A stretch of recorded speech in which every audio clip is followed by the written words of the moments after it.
The Galactic Council had hosted thousands of species across 12 spiral arms, and in all that time, it had learned one simple truth. Fear was predictable. The insectoid Verex feared fire. The towering core hated vacuum warfare. The telepathic Illyrians recoiled from sonic disruption. Every civilization, no matter how ancient or advanced, had something that could break it. But humanity was different. It was not that humans were the strongest species in the galaxy. They were not. The Drath could crush steel in their bare hands. The Illyrians could coordinate fleets with perfect thought-sharing. The machine clans of Orthian could calculate battle outcomes before the first shot was fired. And yet, when the subject of humanity arose in council chambers, even the most arrogant ambassadors grew quiet. Not angry. Not dismissive. Quiet. Councillor Threx of the Verex first noticed it during a routine border dispute hearing. A minor shipping lane conflict had broken out near the Perseus Verge, and 3 rival species were screaming threats at one another across the chamber. Fleets would move, sanctions would fall, blood might spill. It was the usual theatre of interstellar politics. Then one delegate, exhausted and frustrated, hissed the words no one expected. "If this escalates," he said, "the humans may intervene." Silence hit the chamber like a physical force. No one spoke. No one moved. Even the translation drones seemed to hum more softly, as though the room itself understood the danger of the name. Threx, disturbed, flexed his mandibles. "Why," he asked carefully, "does that possibility concern you?" Several eyes turned toward him. A few widened in disbelief. One ambassador actually leaned back, as if distance alone might shield him from ignorance. "You truly do not know?" asked Ambassador Sel of the Illyrians. Threx clicked in irritation. "If I knew, I would not ask." Sel hesitated. That alone unsettled Threx more than any answer could have. The Illyrians were never hesitant. Their minds were disciplined, elegant, and cold. Fear did not come easily to them, and yet Sel's voice dropped to almost a whisper. "Because humans do not behave like prey," the ambassador said, "nor do they behave like conquerors. They behave like something worse." Murmurs rippled around the hall. Threx frowned. "Worse than conquerors?" A deep, mechanical voice answered from the Orthian delegation. "They endure." The word lingered. Threx turned toward the machine envoy. "Endurance is not unique." "No," the envoy replied. "But humans weaponize it." That earned a heavier silence still. The council adjourned early that cycle, but Threx found himself unable to let the matter rest. In the private corridors beyond the Grand Chamber, he cornered a senior archivist, an old neutral scholar who had served through 4 wars and 2 collapses of regional empires. "I want every record on humanity," Threx demanded. The archivist froze. That was the second sign something was deeply wrong. Not confusion. Not curiosity. Fear. The old scholar lowered his voice and glanced along the empty corridor before speaking. "Counselor," he said, "there are species that kill efficiently, species that conquer brilliantly, species that inspire terror with cruelty. Humans can do all of that." He swallowed. "But what the galaxy fears is what happens after you think they are beaten." Threx felt a coldness crawl beneath his chiton. Far beyond the chamber walls, in the dark between stars, humanity had earned a reputation so terrible that no one even liked to explain it aloud. And for the first time in his long political life, Councillor Threx realized the galaxy was not afraid of what humans were. It was afraid of what humans did when the universe gave them every reason to surrender. Councillor Threx did not return to his quarters that cycle. Instead, he followed the archivist deep beneath the council citadel, past the ceremonial halls and polished diplomatic wings, into the sealed record vaults where uncomfortable truths were kept far from public debate. The air grew colder with every descending platform. Here, there were no murals celebrating unity, no banners of shared prosperity. Only dim lights, reinforced doors, and the quiet hum of old machines preserving the memory of war. The archivist stopped before a blackened archive terminal marked with restricted sigils. "You may review these under observation," the old scholar said. "No copies. No external transmission." Some records were sealed after entire sectors panicked. Threx stared at him. "Over one species?" The archivist gave a tired, humorless look. "Over what that species survived." The screen flickered to life. The first file was labeled The Siege of Carthen Vale. Threx scanned the summary. A human colony world. Minimal defenses. Surrounded by the fleets of the Taylor Dominion, a military empire whose doctrine was brutally simple. Strike fast, cut supply lines, crush morale, force surrender. By every accepted model, Carthen Vale should have fallen within 11 days. Instead, it held for 14 months. Threx leaned closer. "How?"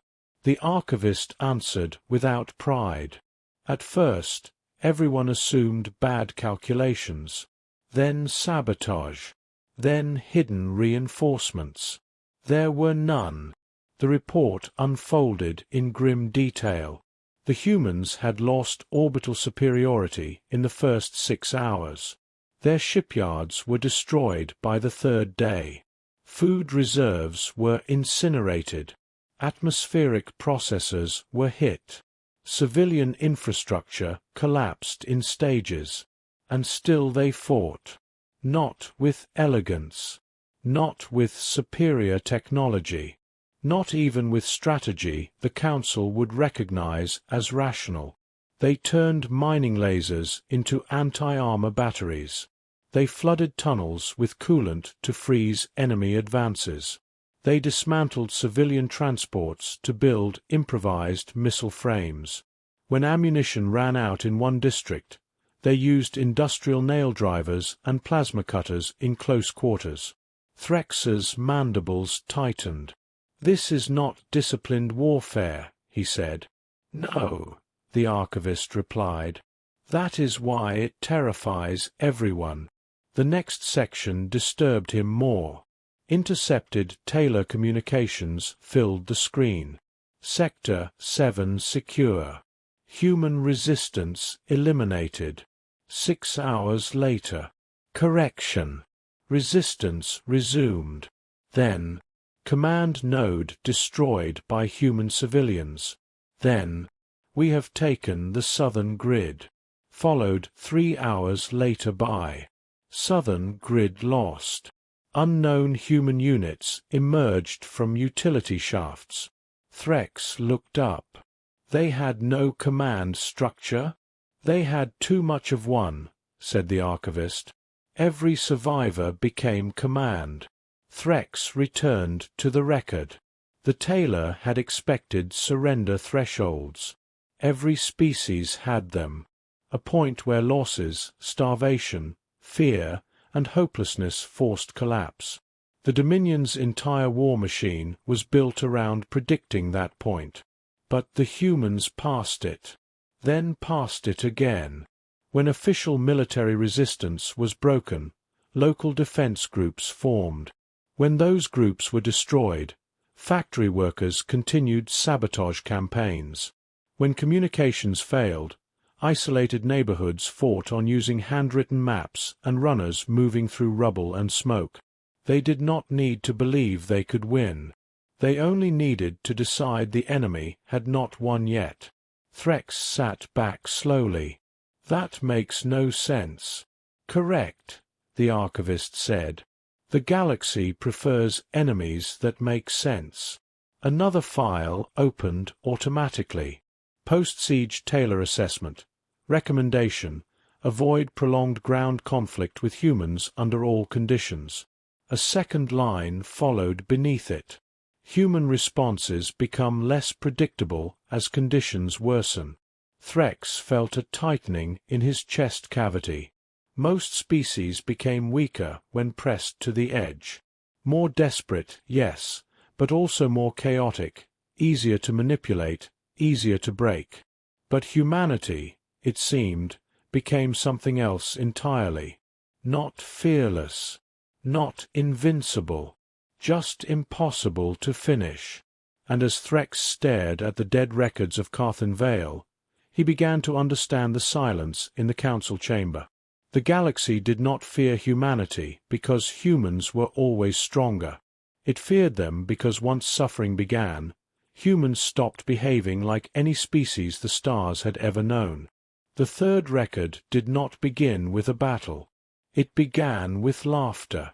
Threx almost thought the archive had corrupted the file, but the audio marker confirmed its authenticity.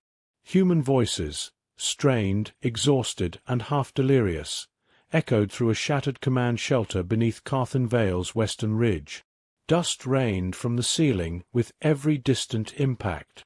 Warning sirens pulsed weakly in the background.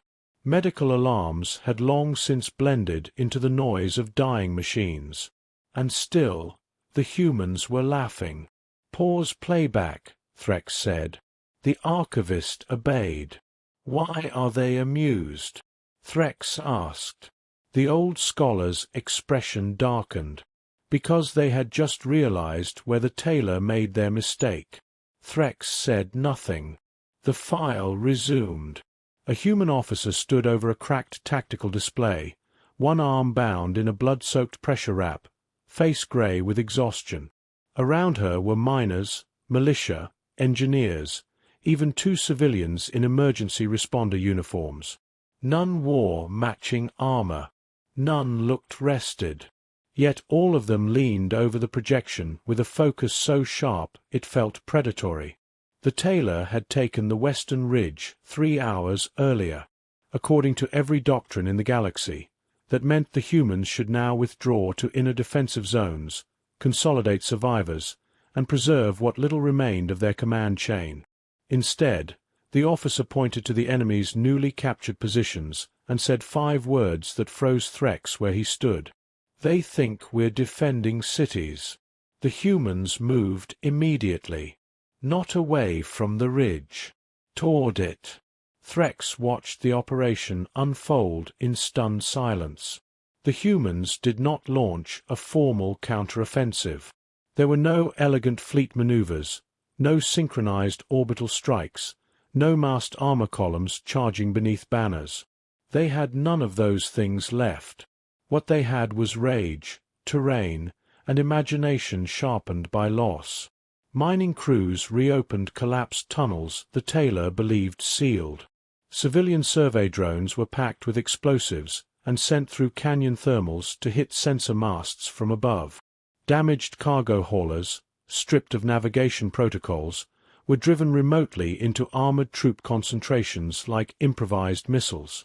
And beneath it all, human infantry advanced through ash and rock, not to reclaim territory for prestige, but to make the tailor pay for every meter they had taken. The most devastating strike came at dusk. The tailor had converted the captured ridge into a forward artillery grid, assuming the humans were too broken to mount any serious assault. They had fortified the obvious approaches, set drones on overwatch, and repositioned heavy plasma batteries toward the surviving population centers. They never considered the geothermal shafts beneath them. The shafts were unstable, ancient wounds in the planet's crust, too dangerous for military use. Too dangerous for sane military use. The humans entered them anyway. Threx watched helmet footage recovered from a fallen tailor commander. The first sign of the counterattack was not an explosion, but confusion. Motion contacts appeared inside the perimeter where no life forms should have been. Then the ground split open between artillery emplacements, and blackened human figures emerged through steam and fire like something dragged up from the core of the world itself. No formation. No hesitation. No surrender demand. Just violence. The batteries were destroyed in 9 minutes. The command node fell in 12. By the end of the hour, the Western Ridge, declared secure by the Taylor High Command, was burning so fiercely it could be seen from orbit. Threx exhaled slowly. They retook it? The archivist shook his head. No, he said. That is the part every strategist remembers. He enlarged the final page of the report. Human forces withdrew after total sabotage of Ridge infrastructure.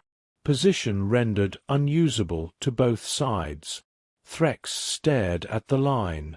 They did not reclaim it, he said. They did not need to, the archivist replied. The Taylor thought in terms of conquest. The humans had moved beyond that.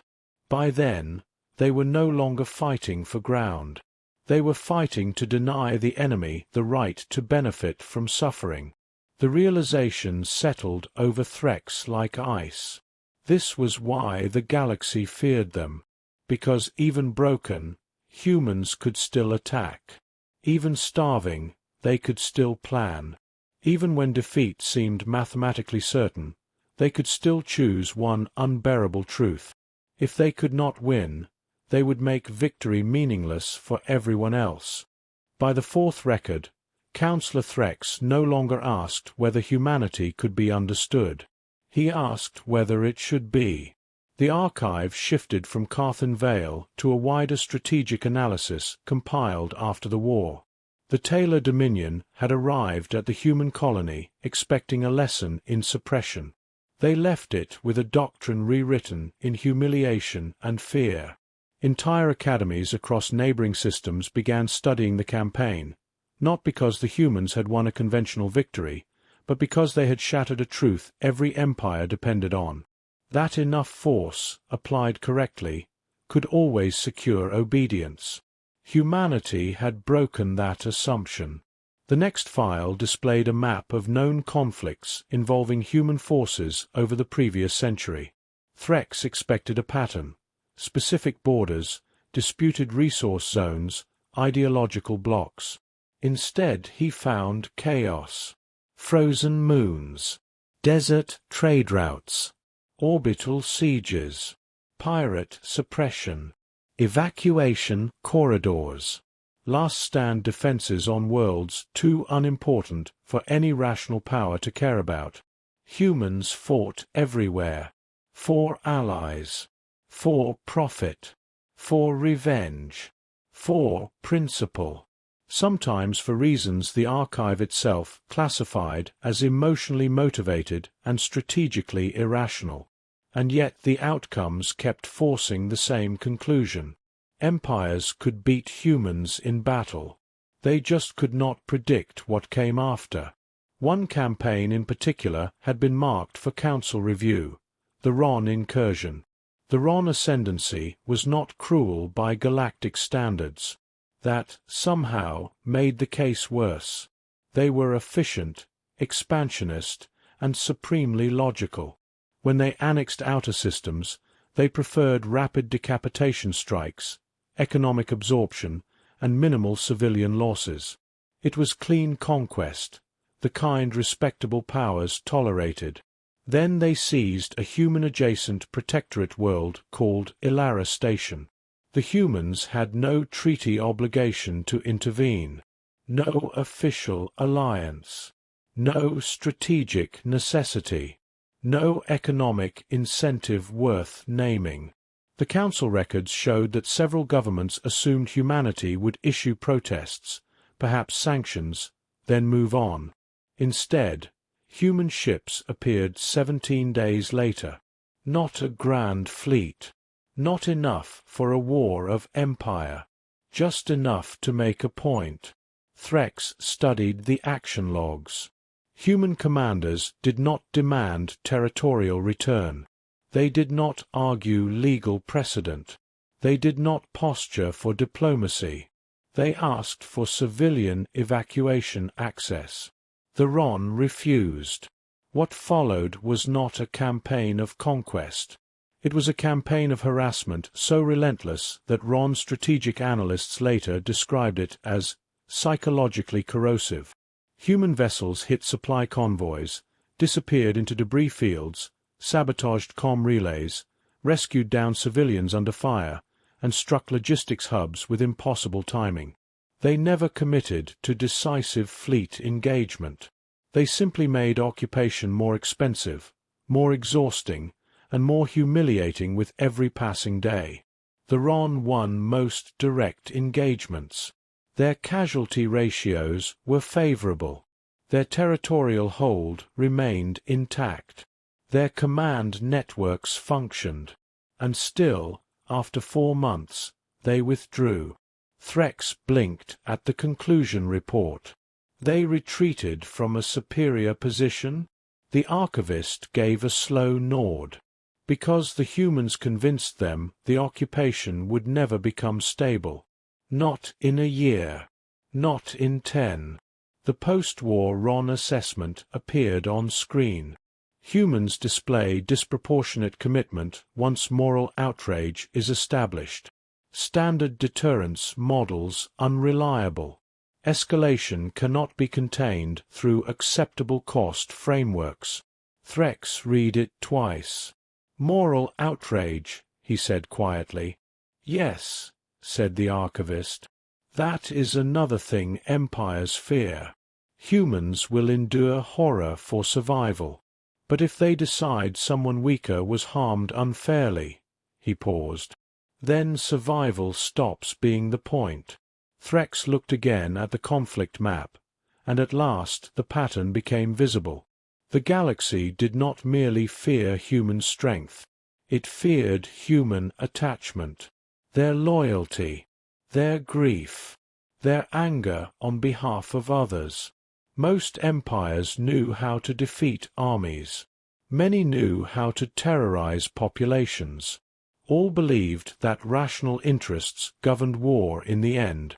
But humanity carried something older than policy and more dangerous than doctrine. A willingness to suffer for an idea. A refusal to abandon those they had claimed as their own.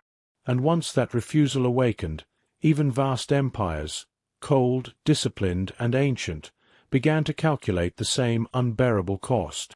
Not whether they could crush humans, but whether crushing them would awaken something far worse than defeat.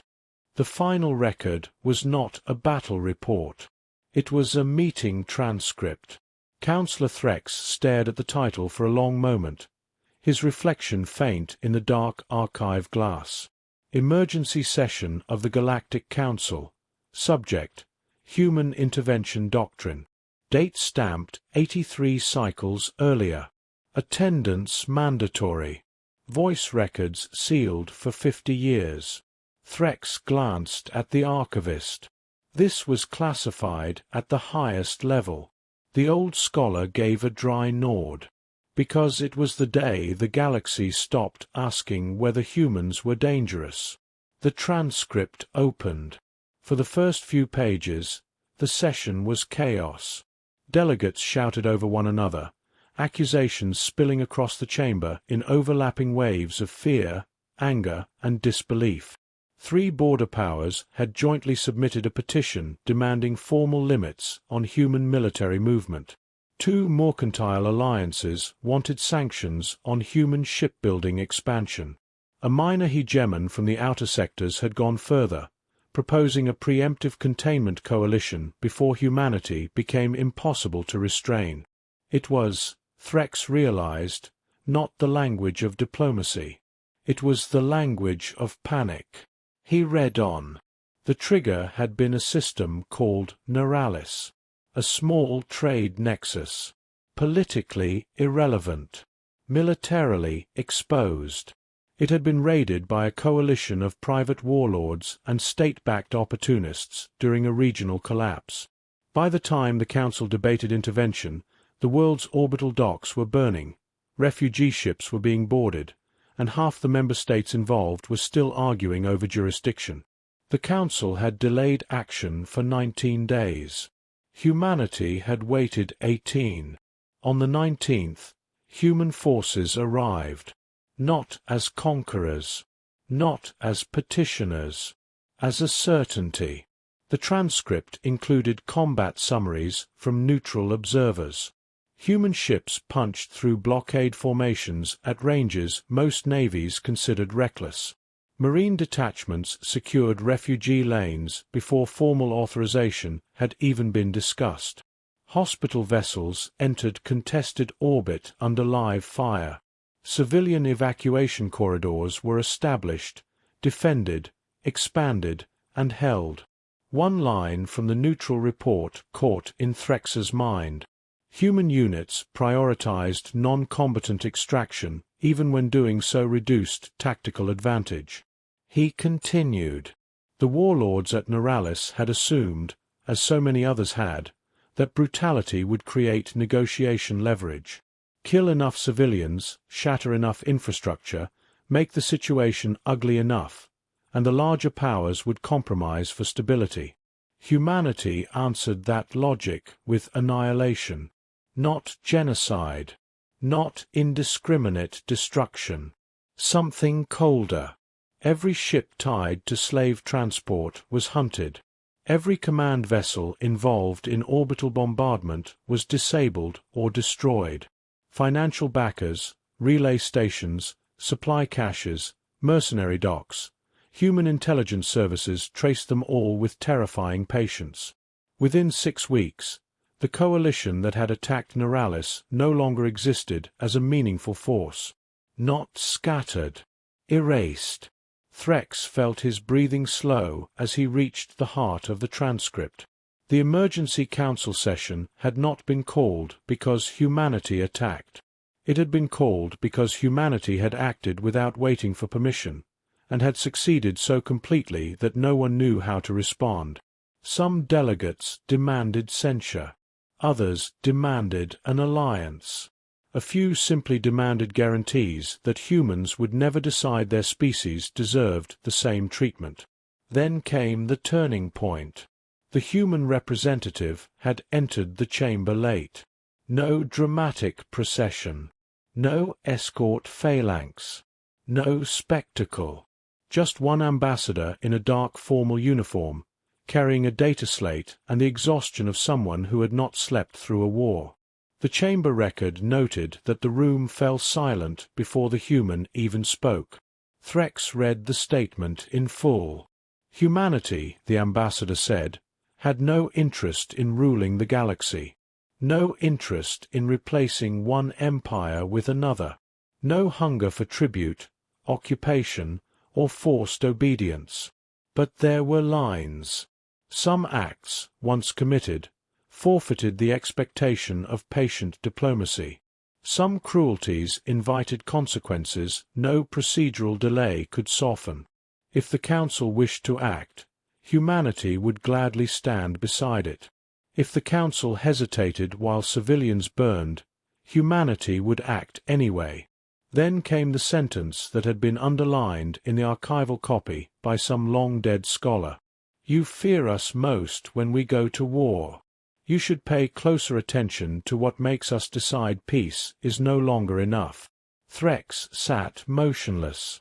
The archivist did not interrupt.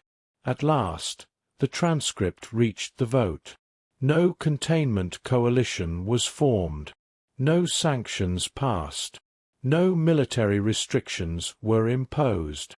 Instead, the Galactic Council adopted the Neuralis Accords, a sweeping emergency doctrine granting rapid multilateral response authority during mass atrocity events, civilian corridor collapses, and state-backed extermination campaigns. Publicly, the Accords were framed as a triumph of unity. Privately, the archive was more honest. The galaxy had changed its laws because it understood a terrible truth. If lawful powers refused to defend the helpless, humanity would do it without them. And no one wanted to be on the receiving end of that decision. Threx closed the file and sat in the cold hush of the vault. At last, he understood the silence in the chamber. It was not simple fear. Fear was too small a word. The galaxy had looked at humanity and seen something ancient hiding inside a young species, something ferocious, loyal, stubborn, and morally dangerous. Humans were not feared because they loved war. They were feared because they could endure it, because they could survive it, because once they decided someone must be protected, distance, pain, and loss ceased to matter. That was what the stars had learned. Not that humanity was cruelest, not that humanity was strongest, but that when all other powers weighed cost, optics, and political convenience, humans sometimes chose something far more terrifying: to care enough to fight anyway. And in the end, that was why the galaxy stopped trying to contain them. It learned, with a mixture of dread and relief, that the safest place in the universe was not far from humans, but behind them.